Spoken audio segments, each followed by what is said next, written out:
Assalamualaikum warahmatullahi wabarakatuh. Halo semuanya, perkenalkan nama saya Salma Naila Salsabila dengan NIM 0560795536 dari Prodi Ilmu Komunikasi Universitas Terbuka. Nothing now, it's all gonna be good. Like you know you should. A few moments later. Salam sejahtera bagi kita semua. Yang saya hormati Bapak Ibu Kepala Sekolah Dasar, Kepala Dinas Kesehatan, dan pejabat daerah. Yang saya muliakan Bapak Ibu Komite Sekolah Dasar, orang tua, petugas kesehatan, dan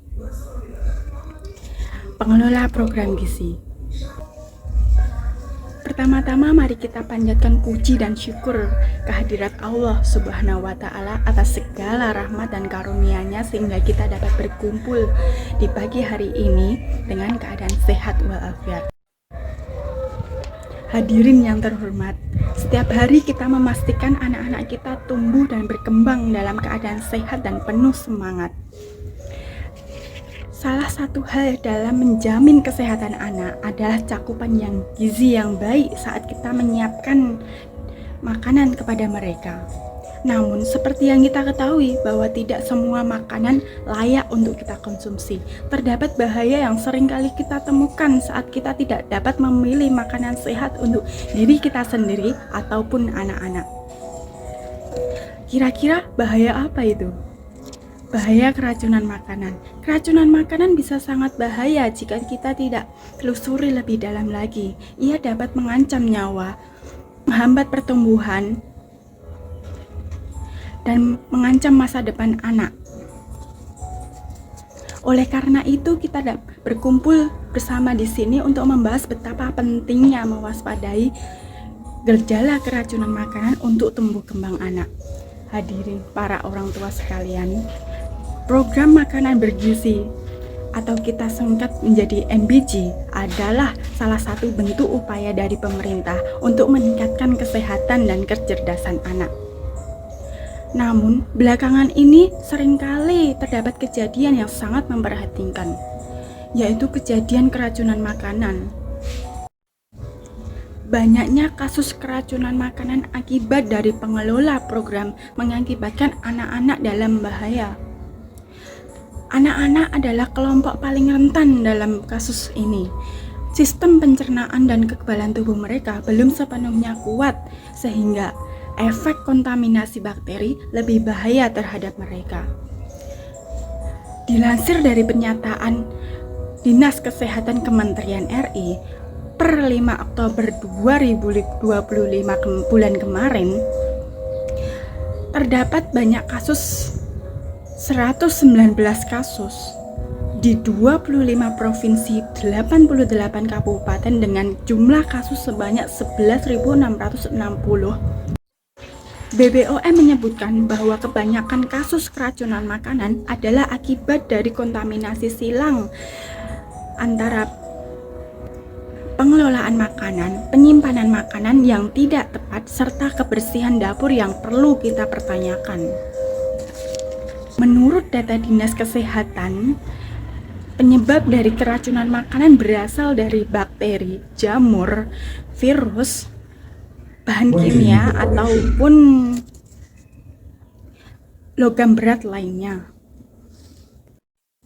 BPOM menyebutkan bahwa kebanyakan kasus keracunan makanan adalah akibat dari kontaminasi silang antara penyimpanan makanan dan pengelolaan makanan yang tidak tepat, serta kebersihan dapur yang perlu kita pertanyakan. Dengan Dinas Kesehatan Kementerian RI yang menyebutkan bahwa keracunan makanan berasal dari bakteri, virus, jamur, bahan kimia ataupun logam berat lainnya yang memiliki gangguan seperti sakit perut, badan menjadi lemas-lemas, muntah, mual. Untuk mencegah keracunan makanan, kita perlu bekerja sama dari berbagai pihak, seperti pemerintah, sekolah, orang tua, ataupun penyedia makanan sekalipun, serta memberikan penguatan terhadap keamanan pangan agar makanan yang kita konsumsi berasal dari sumber terpercaya. Makanan yang sudah dimasak harus segera diantar dan dihidangkan secepat mungkin agar tidak berada dalam suhu yang tidak semestinya dan menyebabkan bakteri tumbuh dan berkembang di sana. Memberikan pengajaran terhadap anak dan orang tua bagaimana cara kita untuk mencuci tangan sebelum makan. Memberikan pengetahuan kepada sekolah dan orang tua tentang gejala-gejala keracunan makanan. Dalam hal ini, petugas kesehatan dan jajaran kesehatan lainnya, jika anak mengalami keracunan, pastikan ia tetap berada dalam posisi terhidrasi. Berikan ia minuman elektrolit ataupun air putih. Segera berikan pelaporan kepada Dinas Kesehatan atau BPOM terdekat agar segera ditelusuri faktor dari penyebab keracunan makanan tersebut. Bagaimana peran pemerintah terhadap kasus ini agar tidak merajalela seperti sekarang?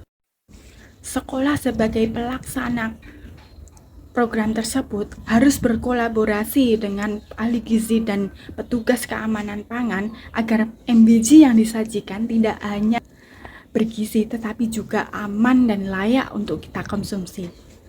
Anak-anak, orang tua, ataupun organisasi masyarakat sekalipun ikut memantau perkembangan dari kualitas makanan tersebut. Pemerintah melalui Badan Gizi Nasional seperti BGN, BPOM, dan Dinas Kesehatan lainnya harus meningkatkan pengawasan dalam program ini. Bapak, Ibu, dan hadirin sekalian, keracunan makanan adalah masalah serius. Ia tidak hanya mengancam nyawa seseorang, tetapi juga mempengaruhi nilai kepercayaan masyarakat terhadap pemenuhan gizi dan pertumbuhan anak ini menjadi melemah. Oleh karena itu, jangan sampai niat baik kita untuk pemenuhan gizi mereka berbalik menjadi malapetaka karena kelalaian kita dalam menjaga keamanan pangan. Mari waspadai kasus keracunan makanan sebagai bagian dari program ini. Dimulai dari rumah, ditingkatkan di sekolah, dan diawasi oleh kita semua. Komitmen bersama, kita dapat menciptakan lingkungan yang sehat dan aman bagi anak-anak untuk tumbuh dan berkembang di sana. Mungkin itu saja yang dapat saya sampaikan. Hadirin sekalian, mohon maaf bila ada salah kata yang kurang berkenan di hati kita semua. Wassalamualaikum warahmatullahi wabarakatuh.